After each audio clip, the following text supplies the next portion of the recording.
नमस्कार व्यूअर, आप सभी का स्वागत है। आज का जो क्लास है मध्यकालीन भारत के इतिहास का क्लास है। मध्यकालीन भारत के इतिहास में पिछले क्लास में हमने अरबों का इतिहास देखा, फिर तुर्कों का इतिहास देखा और अगला जो ये सेगमेंट है, अगला जो टॉपिक है दिल्ली सल्तनत, यहाँ से भी बहुत सारे मुख्य रूप से यहाँ क्वेश्चन पूछे जाते हैं और लगभग यहीं से दिल्ली सल्तनत का अस्थाई शासन का भारत में इतिहास हुआ, मतलब अस्थाई शासन की स्थापना का इतिहास को पढ़ेंगे। इसमें विभिन्न राजवंश का इतिहास को पढ़ेंगे जहाँ से परीक्षा उपयोगी क्वेश्चन पूछे जाते हैं। तो आइए हम देखते हैं।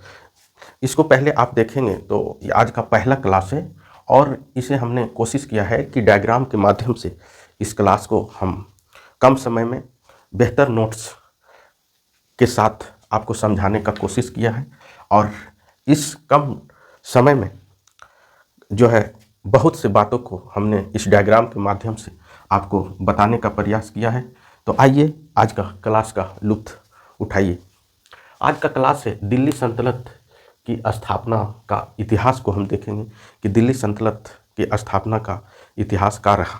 लेकिन उससे पहले जो स्थापना करने वाले और यहाँ शासन करने वाले लोगों का इतिहास को हम देखेंगे कि आखिर वो कौन से वंश का था, उसने कहाँ से आया। ये सभी चीज़ें को हम परिचय करेंगे कि किन शासकों, किस वंश, किस नाम से जाना जाता था, जो कि परीक्षा के दृष्टिकोण से यहाँ से अच्छे खासे क्वेश्चन पूछे जाते हैं। तो हम दिल्ली सल्तनत का जो है आज इंट्रोडक्शन क्लास ही इसको मानते हैं, फिर एक एक क्लास को हम इंजॉय करेंगे। तो आइए हम इसके दिल्ली सल्तनत की स्थापना का ये खूबसूरत इतिहास को हम लोग देखेंगे। दिल्ली सल्तनत की स्थापना तुर्कों के जाने के बाद 1206 में इसकी नींव जो है रखी गई थी। लेकिन आखिर ये लोग कौन थे जिसने दिल्ली में शासन किया, ये किस वंश के शासक थे, ये कहाँ से आए थे, उसके बारे में पहले आप जानें। एक टर्म आता है आदि तुर्क। यह एक आदि तुर्क जो है, यह एक ऐतिहासिक शब्द है। आदि तुर्क, इसका इस्तेमाल जो है प्राचीन तुर्क और मूल तुर्क जो तुर्की थे उसके लिए हुआ है, उसी को आदि तुर्क कहा जाता है। आदि तुर्क का ही दिल्ली सल्तनत की स्थापना में इसका इतिहास रहा है। इतिहासकारों ने दिल्ली सल्तनत के स्थापना के वंशों को विभिन्न नामों से पुकारा। विभिन्न नामों से फारसी इतिहासकारों ने कुछ नाम से पुकारा, आधुनिक इतिहासकारों ने कुछ नाम से पुकारा, वो हम देखते हैं। सबसे पहले दिल्ली सल्तनत की स्थापना में फारसी इतिहासकार जो थे, फारसी भाषा के जो इतिहासकार थे, इसने इस वंश को मुइजी, पहला संबोधन मुइजी कहा, म्यूजी वंश, फिर कुतुबी वंश, फिर शमसी वंश, फिर बलबनी वंश। ये फारसी इतिहासकारों ने इस दिल्ली सल्तनत के स्थापित वंशों के इन विभिन्न नामों से पुकारा, मुइजी, कुतुबी, शमसी और बलबनी। क्योंकि आपको ये पूछा जाएगा परीक्षा में कि कुतुबुद्दीन ऐबक किस वंश के थे, तो आप यदि ये जानेंगे तो आसानी से सवाल का आप जवाब दे देंगे। बट यही सभी वंश, म्यूजी, कुतुबी और शमसी और बलबनी वंश को आधुनिक इतिहासकारों ने इन्हें एक और नाम दिया, जिसका नाम दिया पठान, नाम दिया गुलाम, फिर आरंभिक तुर्क सुल्तान और तुर्क ममलूक भी कहा और कुछ इलवारी तुर्क भी कहा। तो एक बार फिर से आधुनिक इतिहासकार पठान, गुलाम, आरंभिक तुर्क सुल्तान और उसके बाद तुर्क ममलूक और इलवारी तुर्क के नाम से संबोधन किया गया, ये आधुनिक इतिहासकार ने। और फारसी इतिहासकार मुइजी, कुतुबी और शमसी और बलबनी के नाम से इस वंश को संबोधित किया गया।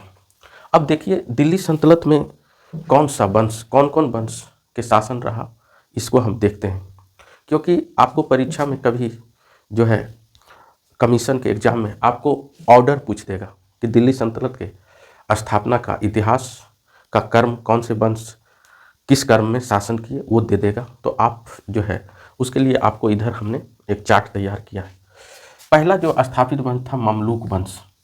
ममलूक वंश जो था 1206 से 1290 तक इसने शासन किया। इसी को गुलाम वंश के नाम से भी जाना जाता है, जिसमें पहला जो हम पढ़ेंगे गुलाम की कहानी कुतुबुद्दीन ऐबक की इसी वंश से संबंधित थे। उसके बाद खिलजी वंश पढ़ेंगे। खिलजी वंश का जो शासन रहा 1290 से 1320 तक, लगभग इसने 30 वर्ष शासन किया। लगभग इसने 30 वर्ष खिलजी का दिल्ली सल्तनत पे शासन रहा 1290 से 1320। उसके बाद तुगलक वंश का जो शासन रहा 1320 से 1413 तक, यह लगभग सबसे ज़्यादा शासन किया, लगभग 93 वर्ष तक शासन इसने किया तुगलक वंश ने। उसके बाद सैयद वंश का इतिहास को हम यदि देखें तो यह 1414 से 1451 तक यह शासन किया। इसका जो शासन रहा 37 वर्ष तक रहा। उसके बाद लोदी वंश है जो 1451 से 1526 पानीपत की प्रथम लड़ाई तक जो शासन किया, तो सबसे ज़्यादा शासन जो है इस लोदी वंश ने 75 वर्ष तक शासन किया। आपको क्रम पूछ देगा कि पहला कौन वंश था, ममलूक या गुलाम वंश था। मामलुक या गुलाम वंश भी कहा जाता है, गुलाम वंश। उसके बाद खिलजी रहा, तुगलक रहा, सैयद रहा, लोदी रहा। इस ऑर्डर में भी पूछ सकता है। यदि आज का जो परीक्षा का ट्रेंड है, सबसे ज़्यादा दिन के शासन के आधार पर भी पूछा। यदि सबसे ज़्यादा दिन शासन की बात करें तो सर्वाधिक समय तक तुगलक वंश रहा। उसके बाद आपको लोदी वंश रहा। उसके बाद आपको तुगलक के बाद गुलाम या ममलूक वंश, उसके बाद लोदी वंश, उसके बाद आपको सैयद वंश, उसके बाद जो है खिलजी वंश का शासन रहा। इस क्रम में भी ये पूछा जा सकता है, जो कि ये टर्म जो है परीक्षा के लिए काफ़ी उपयोगी है। 1206 से 1526 तक जो दिल्ली सल्तनत